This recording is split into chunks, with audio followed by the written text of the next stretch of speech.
Hai semua, saya Muhammad Wongso, MM untuk OMG Hackers. Jadi hari ini kita akan review satu headphone daripada Mauno, studio headphone daripada Mauno. Okay, sekarang saya dah pakai headphone ni selama sebulan. Kita recap balik nama model ni AUMH601 lah. Ini kotak dia bagi yang tak tengok lagi video unbox saya. Belakang kotak dia ada spesifikasi. Tengok, jadi headphone ni datang daripada 3 warna lah, hitam, kelabu dan merah. Jadi saya punya ni warna hitam lah. Saya beli warna hitam. Okay, sekarang kita tengok sikit. Lepas sebulan saya pakai, so far saya rasa ok, berfungsi dengan baik. Tak ada kerosakan apa-apa lah. Dekat atas, bahagian atas ni logo dia pun ok, tak ada rosak. Ni kebanyakannya saya guna untuk buat video lah. Saya buat untuk audio monitoring. Jadi kalau saya remix, saya edit video ke, memang saya pakai Mauno MH601 ni lah. Jadi kalau tengok ke sini, dia agak pelik sikit lah headphone ni berbanding dengan headphone biasa. Dia ada dua jack, nampak tak, kiri dan kanan tu. Satu besar, satu kecil.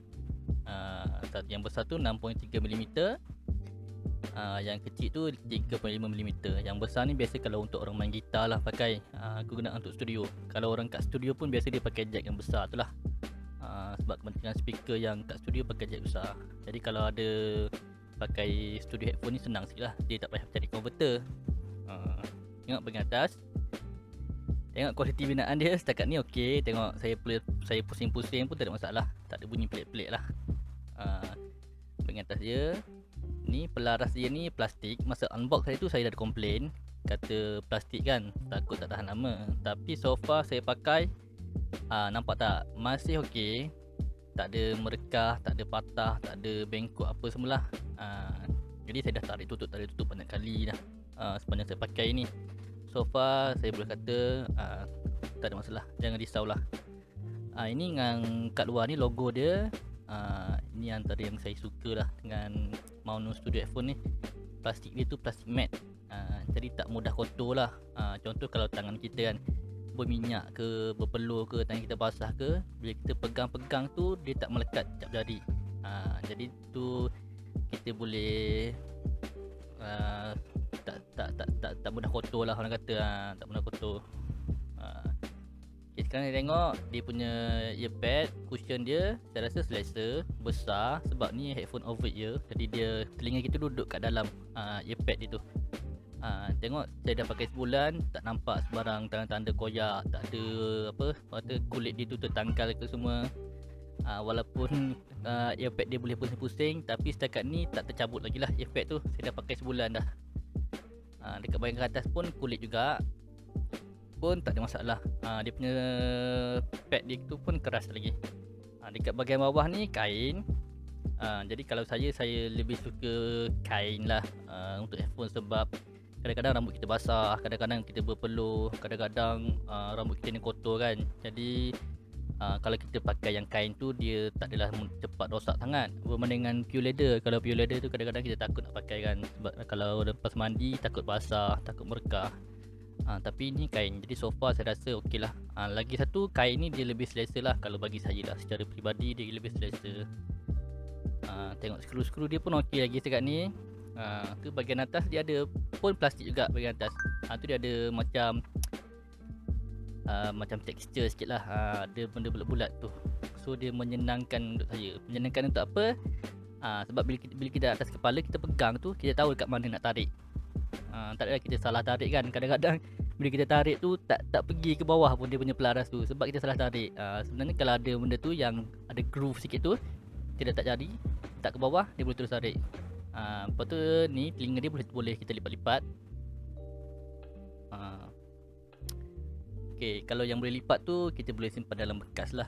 Contoh ni saya punya bekas carrying case untuk saya punya Tautronic BH60. Ok, kalau nak beli kat Shopee pun ada, dalam RM10 lah bekas. Cumanya Mauno Studio Headphone ni dia besar. Bila dia besar tak muat lah untuk yang jenis macam ni. So korang kena cari yang jenis macam yang besar sikit lah. Sebab ini yang kalau korang beli yang OEM punya pun memang macam ni dia punya jenis dia. Lepas tu next, tak lengkap lah test headphone tanpa dengan bunyi kan. So nanti tunggu saya set up. Saya pasang dulu dengan laptop saya. Ok, nanti saya set up.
Okey, so macam mana tadi korang dengar bunyi, saya dah test. Kalau perasan tadi saya test 2 kali kan. Satu dengan biasa punya, satu saya sambung dengan headphone amplifier tu. So kalau bunyi tak sedap sikit, sorry lah, sebab mungkin saya salah setting mikrofon. Saya boost lebih sikit. Tapi saya rasa korang boleh dengar secara general lah, secara umum macam mana bunyi benda ni, headphone ni. Okay, so tujuan saya guna headphone amplifier tu sebab ni kan studio headphone. Jadi dia punya driver, dia punya speaker tu lebih besar lah berbanding dengan headphone lain. Saiz dia 50mm berbanding dengan speaker headphone yang biasa 40mm. Jadi dia punya power yang diperlukan, dia punya kuasa yang diperlukan untuk bagi dia pada bunyi yang maksimum, potensi yang maksimum, dia kena pakai power lebih sikit lah. Jadi mungkin kalau kita pasang dekat telefon ataupun dekat kita punya PC, dia tak berapa ni lah, tak berapa maksimum. Jadi ni tengok dia punya power rating dia 100MW. Jadi dia pakai power lebih sikit lah. Jadi kalau korang saya sarankan kalau korang nak dengar betul-betul serius, beli ni headphone amplifier. Bila kita pakai headphone amplifier yang tadi, bunyi dia pun lebih, bass dia lebih padu sikit. Lepas tu dia punya mid dengan dia punya low lebih pronounced lah, orang kata lebih dengar sikit, lebih balance sikit berbanding dengan kalau kita pakai direct kepada PC lah. Sebab kalau kita pakai direct ke PC tu, kadang-kadang kita rasa dia punya low, dia punya mid tu agak tenggelam. Jadi kalau kita nak guna untuk monitoring ataupun untuk kita nak mixing ataupun untuk kita tengok bunyi tu, bila kita edit video tu kan, kita nak tahu bunyi tu, background bunyi, bunyi kita cakap, bunyi music, bunyi voice over tu kadang-kadang tak berapa dengar. Sebab itulah kadang-kadang kalau kita tengah kita mixing tu, kita dengar dalam PC dah okey lah, tapi bila kita publish tu, bila kita tengok balik, bunyi dia lain sikit, ataupun bunyi dia ada slack sikit. Mungkin bunyi background dia lebih kuat daripada voice over, mungkin voice over terlalu kuat. Tu antara sebab dia kita punya headphone ataupun kita punya speaker tu tak berapa tepat lah untuk kerja kita tu. So setakat ni saya guna Mauno Studio Headphone ni untuk saya punya edit video ni lah. Saya rasa berbanding dengan earphone biasa, saya rasa yang Mauno Studio Headphone ni lebih tepat, lebih berpatutan lah. Okay, jadi tu setakat tu saja di video saya. Murah Mongso MM untuk MJ Hackers. Bye.